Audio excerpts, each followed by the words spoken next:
Je sais que quand je vais à Cannes, je sais que je ne suis pas à ma place. Ça me met mal à l'aise. Quand je me retrouve à côté de Serge Gainsbourg, je sais que ça n'a aucun sens. J'ai cru un bout de temps, à l'époque de Pour la suite du monde, que je pouvais faire voir ce que j'avais à faire, mais maintenant j'ai admis que non. J'ai admis que ce que je fais, c'est de l'ordre d'une espèce de recherche. C'est presque des notes que je devrais peut-être utiliser plus tard, des esquisses de quelque chose. Je ne sais pas très bien comment me définir, mais je sais que je ne fais pas partie de la croisette, que j'ai rien à voir là, que les gens vont peut-être prêter l'oreille curieusement 5 minutes, mais ils sont pas là pour ça. Donc, moi, je suis pas à ma place. Si le succès était la valeur par laquelle je juge mon travail, évidemment, ou bien je changerais de façon, ou bien j'abandonnerais.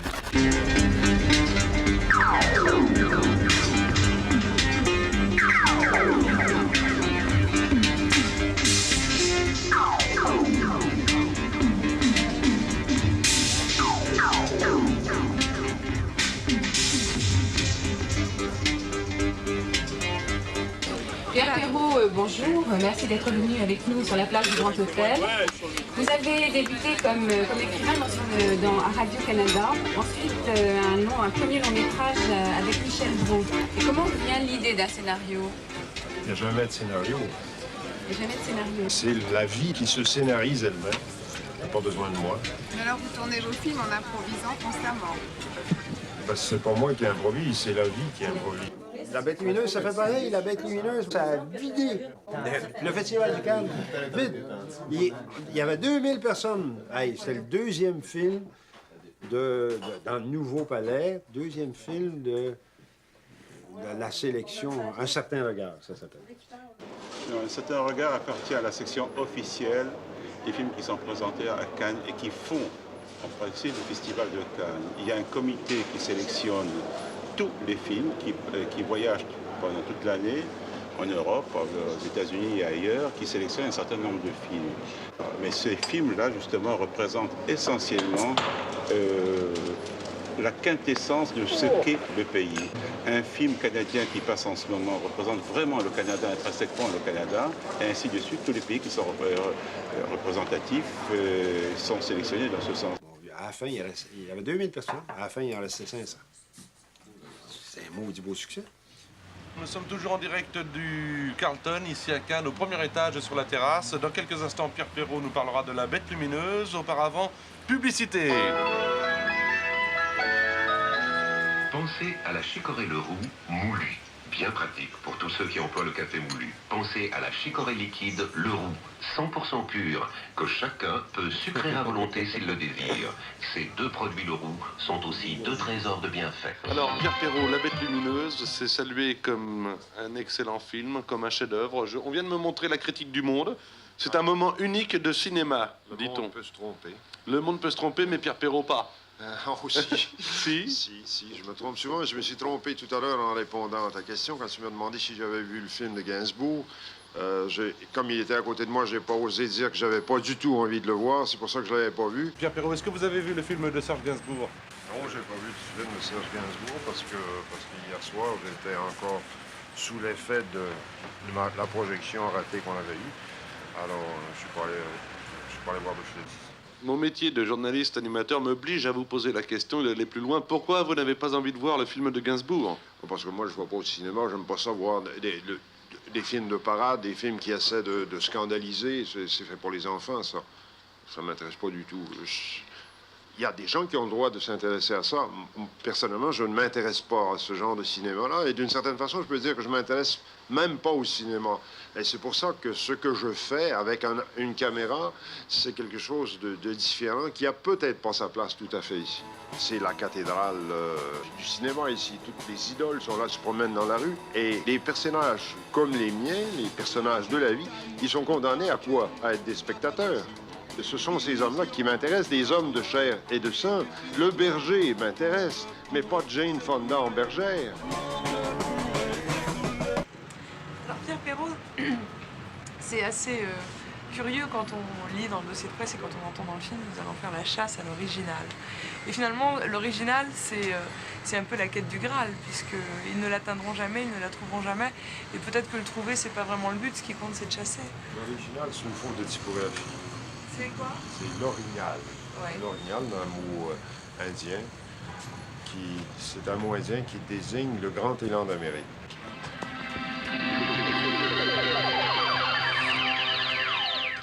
L'original et la bête lumineuse sont-ils des notions courantes au Canada ou des éléments de légende ou des éléments de fiction inventés pour ce film? Enfin, d'abord, c'est pas l'original comme ça a été écrit dans le monde, mais l'orignal. L'orignal, c'est vraiment un animal, une bête qui est fabuleuse, mais dans la réalité, il n'y a absolument aucune fiction et l'orignal existe. Je ne suis pas un cinéaste de fiction, je ne suis pas un fabricant de films.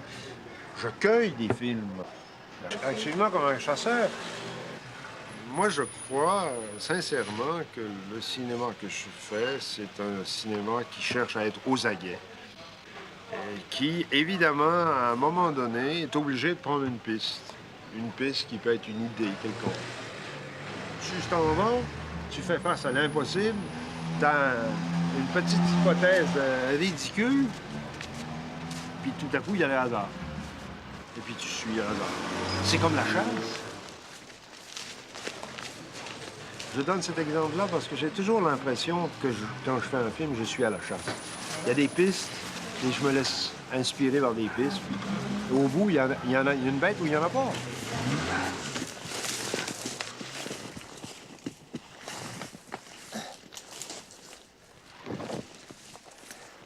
Un beau petit chemin de crotte. Ah, puis ça a l'air fou. C'est sec un peu.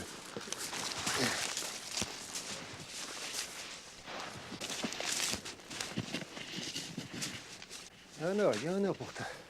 Moi, j'ai remarqué quand tu tournes, là, t'as toujours un sourire. Complice. Non, ouais, un sourire complice. Maintenant, quand ça va bien, t'as un sourire merveilleux. Mais même quand ça va mal, t'as quand même un sourire. T'as toujours souri en tournant. J'espère toujours quelque chose. Un sourire, c'est qui vive. Parce que la chasse, tu attends quelque chose, puis quand tu filmes, quand tu tournes, t'espères. Il y a une espérance, puis ça doit se voir. Ça doit se voir sur ton visage. Mais ça, finalement, c'est la clé de... Comment je pourrais dire ça? Non, c'est... On sait pas parce que tu souris que tu vois des lièvres. Non, mais c'est énigmatique. Il y a une énigme. Comment je pourrais dire ça? C'est le processus même de la fiction. Moi, je dis que le cinéma que je fais n'existe que si j'ai un peu de chance. Nous autres, on a une technique. On met un micro, on prend une caméra, puis on s'installe dans une situation. Mais c'est la situation qui donne un résultat, pas nous autres. Voyons donc. Est-ce que je parle trop vite? Ça va. Il faut que tu apprennes où placer la caméra. Quand tourner. Encore une fois, moi, ça fait 20 ans que je fais ça, 25 ans que je fais ça, puis je me trompe. Le gars qui l'a jamais fait, qui arrive avec le poids de l'équipe technique, le poids des éclairages, tous ces machins-là, il pense à ça, puis il a de la difficulté à trouver la situation favorable. Moi, ça me paraît l'essentiel, et je dis toujours aux gens, faites de la radio, apprenez ce que c'est que la parole, comment elle naît. Comment une personne à qui tu parles peut être totalement indifférente, tout à coup devenir lumineuse. Pourquoi? Évidemment, je choisis des personnages qui ont quelque chose à dire, qui ont la faculté de le dire. Je ne vais pas à la chasse aux poules et aux dindons, je vais à la chasse à des gibiers de potence, si vous voulez, dans Bête lumineuse, mais enfin, des gibiers d'intérêt. Bon, là, c'est eux qui l'ont. L'effet que ça fait dans l'âme de la personne que tu filmes d'être filmé. Parce que ça nous a tous bouleversés. Stéphane a été bouleversé pendant longtemps. Moi aussi. Ça prend longtemps, Dans un pays sans bon sens? Oh oui. Ben, j'ai refusé de me voir d'abord. Quand je me suis vu, je ne pouvais pas m'accepter comme ça. Ça, c'est pas vrai. Souviens-toi. Oh oui, je sais qu'il y a des choses atténuantes. S'il y a une foule dans la salle, ça aide, mais ça peut être le contraire aussi. Je sais pertinemment que l'image de soi-même est toujours décevante. Maintenant, ce que tu as dit dans La Bête, dans Un pays sans bon sens ou dans La Bête lumineuse, ce que Stéphane Albert a dit, il l'a dit. C'est lui. Et ça, ça, vous êtes, encore une fois, c'est mon témoignage qui est en jeu. Moi, par affection pour ces gens-là, je cherche à rendre exactement l'essentiel de ce qui s'est passé et à rendre le plus possible justice aux gens. J'avertis tout de suite qu'il y a des séquences, il y a des moments où les gens font des bêtises inutilement, qui ne leur rendent pas justice et à mon avis, ces parties-là ne font pas, ne doivent pas faire partie du film. Je les élimine. Mon procédé, c'est d'essayer de raconter ce que j'ai vu. C'est évidemment ma version des faits, mais cette version des faits-là, on peut dire qu'elle ne provient pas d'un oui-dire. C'est eux qui parlent. Oui, mais on est désavantagé par rapport aux comédiens de fiction dans le sens suivant, c'est que lui peut choisir son rôle et peut choisir finalement le modèle qu'on va proposer de lui. Et il peut mourir sur... Tandis que nous autres, mais finalement, on reste tant qu'on est là, OK? C'est fini. Je veux dire, je suis, pour bien des gens qui me verront jamais, qui me connaîtront jamais, je suis celui qui plume un lièvre et qui, pardonnez-moi l'expression, l'euphémisme, qui vomit. Qui ne se soucie pas de son image dans une vie? Je veux dire, tu te regardes dans le miroir des fois avant d'aller travailler ou je sais pas, puis tu te peignes, etc. Mais c'est la même chose. Sauf que moi, là, je peux plus me repeigner. L'image est là, puis quand ça vient de s'atteindre, ils vont... Oui. Mais Pierre a quand même eu le... Par contre, tu reprends ce soir, tu reviens et tu sais que tu es filmé. Donc, tu l'acceptes. Non, mais je reviens, bon, par amitié pour Pierre. J'aime son cinéma, je regrette pas. Non, je regrette pas, j'ai pas dit... Ah non, je regrette pas, moi non plus. Du tout. Je fais simplement dire par rapport, finalement, au type de cinéma de fiction, ce que ça peut être un personnage dans un film.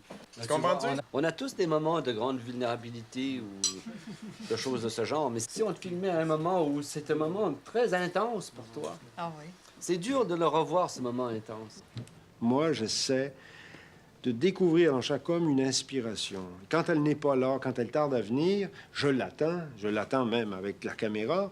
Et puis, quand elle est arrivée, bon, je supprime ce qui est avant, parce que ça, c'est un pas de travail de griffonnage. Bon, c'est un peu ça, le montage, au fond. C'est pas biffer quelque chose de vrai, de moins vrai ou de pas vrai. C'est simplement te permettre d'attendre le moment et puis de donner le meilleur moment de l'homme. C'est lui rendre justice, ça. Finalement, on pourrait très bien raconter une toute autre histoire en se servant exactement des mêmes éléments. Le montage tel qu'il est fait, là, à mon avis, il introduit, c'est vrai, votre version des choses, mais c'est votre récit. Et en ce sens-là, est-ce que finalement, le montage, potentiellement, il n'est pas fictionnel? C'est ça qui me tracasse, parce que moi, tout le reste, je l'admets. Quant au fait que ça change les gens quand ils font un film, je pense que pour les acteurs, c'est la même chose. Hein. Quant à voir qu'est-ce que ça fait sur les gens, ça, c'est un autre problème. Dans tout ça, il y a quand même une petite fatuité personnelle qui est en jeu parce qu'on voudrait bien être soi-disant impeccable. Mais l'intérêt, c'est justement de ne pas l'être impeccable. Pour moi. Pour toi. Pour moi. Il s'agit de nous autres, là. Oui, mais vous m'intéressez pas dans la mesure où vous êtes impeccable. Vous m'intéressez dans la mesure où vous êtes vulnérable, donc humain. Ça, c'est bien dit. Ouais. C'est ça qui est... Autrement, c'est pas la peine. Autrement, je fais de la fiction. Mon Dieu, je ferais des films de cow-boys. Ils tirent toujours, puis ils manquent jamais leur coup, les gars. En faire un avec les autres. Hein, Maurice? Vous faites ça en cow-boy, tous les deux? Moi, je prétends ne pas faire une manipulation. Je prétends qu'il y a un seul montage possible, à mes yeux. On peut manipuler du métrage, évidemment, comme on veut. La seule direction possible, c'est celle que j'ai essayé de définir. C'est une fidélité à ce qui s'est passé, à ce qui s'est produit devant moi, et une fidélité au personnage. Ce qui ne me laisse pas de manœuvre. Il me laisse de la manœuvre pour dire. Comment dire? Il ne laisse aucune manœuvre à savoir quoi dire. Je crois à la sincérité de votre témoignage, mais je considère que c'est un témoignage qui, de toute manière, pour moi, ne représente pas forcément l'objectivité du vécu. C'est ça qui me tracasse dans tout ce qui s'est dit là. Et donc, de ce point de vue-là, moi, je considère que, en tant que spectateur, et pourquoi je serais déformé de ce point de vue-là? Je revendique devant vos films mon droit au rêve et à la fiction. Je le revendique. Moi, quand j'ai vu Pour la suite du monde, c'est un film qui m'a fait rêver. Et moi, je ne l'ai pas vu uniquement comme un document.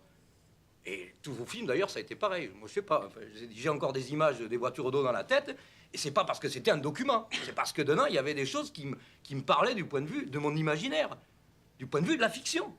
Vous voyez ce que je veux dire? Alors, vous l'avez peut-être pas voulu le faire, mais vous l'avez produit sur certains spectateurs.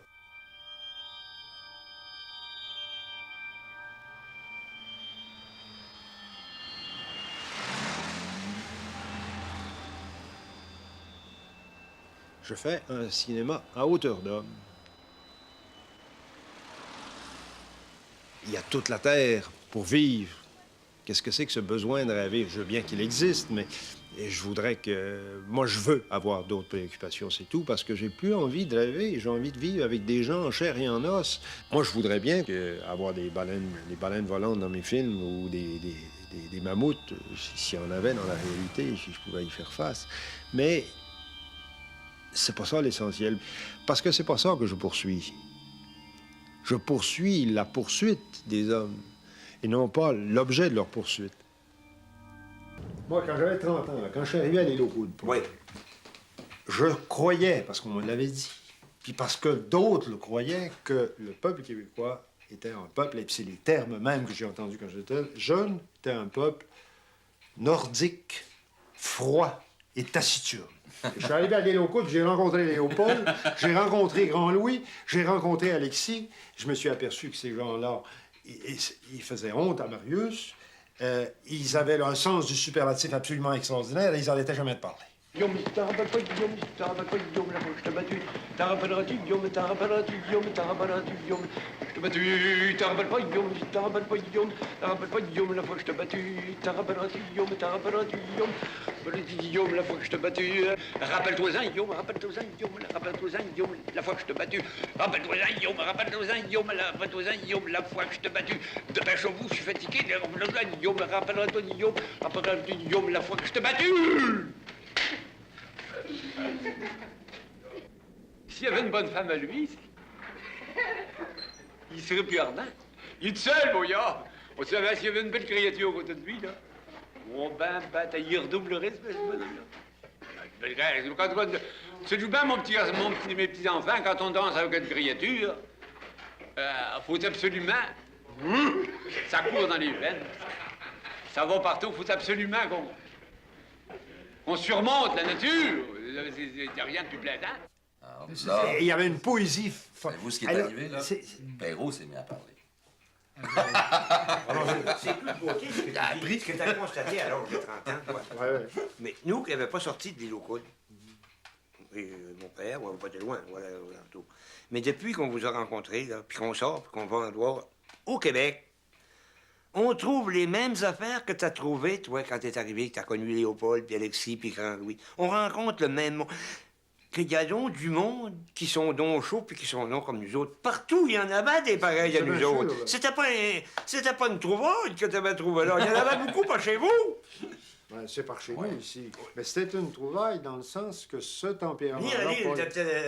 T'allais partout comme n'importe où. C'était une trouvaille, Léopold, dans le sens où, par exemple, le cinéma, les romans, parlaient pas de vous autres, parlaient pas des autres non plus, mais parlaient de gens d'ailleurs, ou de gens qui... surtout, on parlait pas de vous autres. Moi, petit Montréalais, par exemple, quand je suis descendu dans le bas du fleuve, puis je me suis retrouvé à Rimouski, j'ai trouvé un langage, j'ai trouvé une façon de penser qui était autre et dont on m'avait pas parlé au collège où j'étais allé. Et on m'avait dit, si tu vas en France, tu vas voir, le monde parle bien. On m'avait pas dit, si tu vas dans le bas du fleuve ou si tu vas dans Charlevoix, le monde parle bien. Ils vont dire, c'est une bande de Québécois, ils savent pas parler. Lui a contribué à faire réaliser qu'on parlait à l'île aux Coudres, on parlait bien. Mais ce que je veux dire, c'est qu'à Montréal, on m'avait dit que c'était pas beau. Comment est-ce que le monde ordinaire parlait? C'est ce qu'on avait vous autres. C'est ce qu'on dit de vous autres, nous autres, là, hein? Tu viens de Montréal!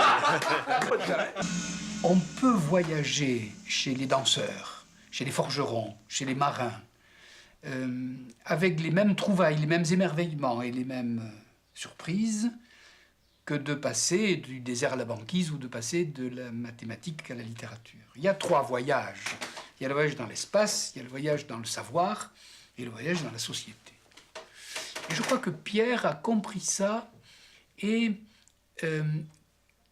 qu'il tente un voyage dans l'espace, le temps et le corps social. Et en effet,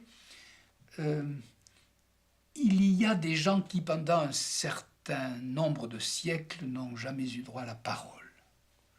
Et je suis sensible à ça parce que, dans ma famille, je suis le premier qui parle et le premier qui écrit, que depuis le néolithique, mes parents et mes ancêtres cultivent du blé ou cassent des cailloux, et qu'aucun d'eux n'a eu le loisir, ni la possibilité, ni le talent peut-être, de travailler sur le langage et de travailler sur les cailloux.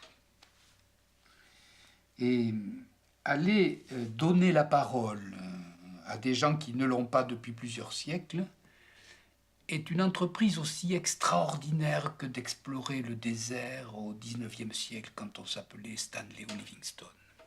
Il y a là une découverte qui ne paraît pas si extraordinaire et qui n'est pas écrite dans les livres, mais qui est un voyage réel, un voyage long, et quelquefois beaucoup plus éblouissant que les 2 premiers. J'ai beaucoup plus appris dans des endroits comme l'île aux Coudres que dans n'importe quel livre de n'importe quelle bibliothèque. Et là, Pierre Perrault a raison. Il a ouvert un secteur de bibliothèque inconnu. Oui, comme j'ai dit il y a 18 ans, j'ai marché sur le bord du paradis, mon voyage de France. Alors, quand je suis arrivé de France pour venir rencontrer les gens des locaux qui me demandaient comment est-ce que j'avais trouvé ça, j'avais dit, un petit gars qui avait parti de l'île, j'étais un homme, j'avais 50 ans, mais qui n'avait jamais vu ce c'était que l'Europe, qui n'avait jamais vu les pays. J'ai marché sur le bord du paradis, tellement que j'étais heureux puis que j'étais enthousiasmé. Le plus beau de ma vie, je l'ai passé en France. D'abord, je ne me suis pas occupée de la vie pendant 6 semaines de temps. Ça, c'était le plus beau bout de ma vie. C'est pas gênant. J'ai vécu au ciel. Parce que je ne me suis pas occupée de la vie, puis j'ai vécu millionnaire à part de ça. Les millionnaires, il me semble qu'ils sont heureux. Parce que moi, j'ai toujours été pauvre. J'ai régné sur les saisons. Le temps nous dure à peine. Étions-nous faits pour la chanson, avant d'avoir filé la laine. Dis-moi, Marie, Marie de mes jardins, puisqu'on parle de la vie, puisque le temps, petit à petit, prend la place des murs, puisque l'amour ne vaut pas plus ni moins que ce qu'il dure. Dis-moi, Marie, Marie de toute la terre, dis-moi si tu te rappelles de la neige qui neige sur la neige. C'est pas moi qui ai écrit ça. Tous les mots qui sont là-dedans, plus ou moins, je les ai empruntés à Alexis, à son rapport avec la vie, à son rapport avec la mort, et à son rapport avec Marie.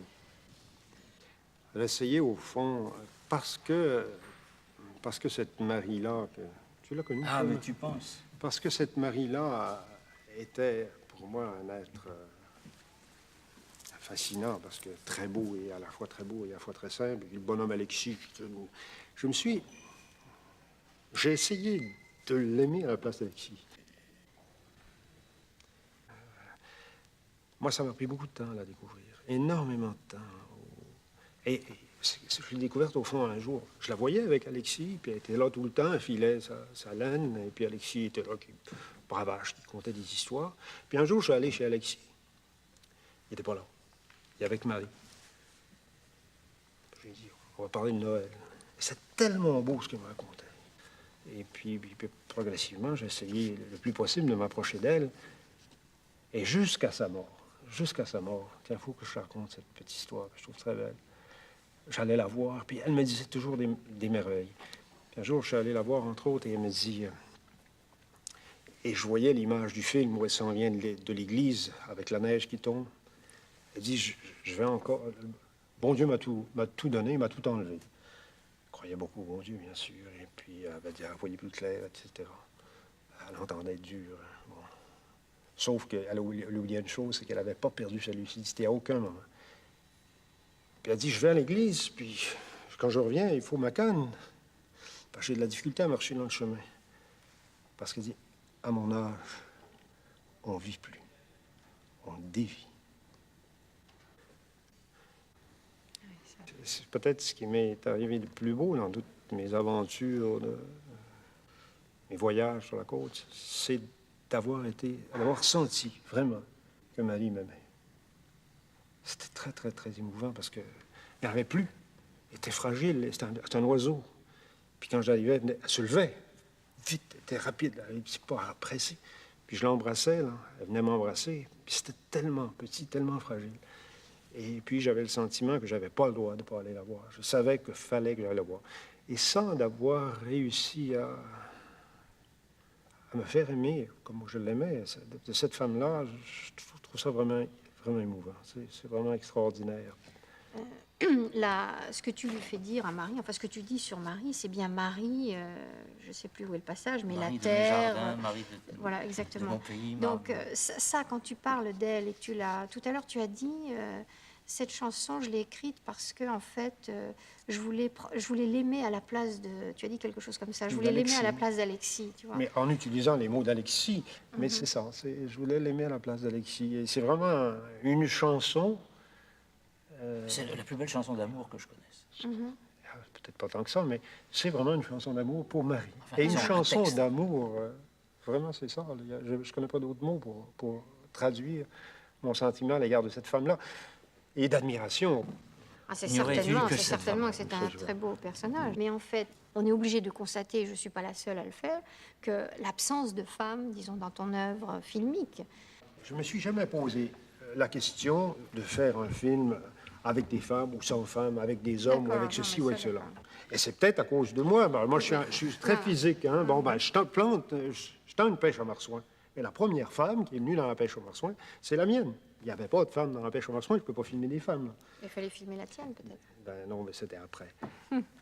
Et puis, à Lille, entre autres, quand on filmait, les femmes se sauvaient. Qu'est-ce que tu veux que je te dise? Ça me faisait de la peine, moi, le premier, mais je ne pouvais pas les forcer, je ne pouvais pas leur tordre le cou.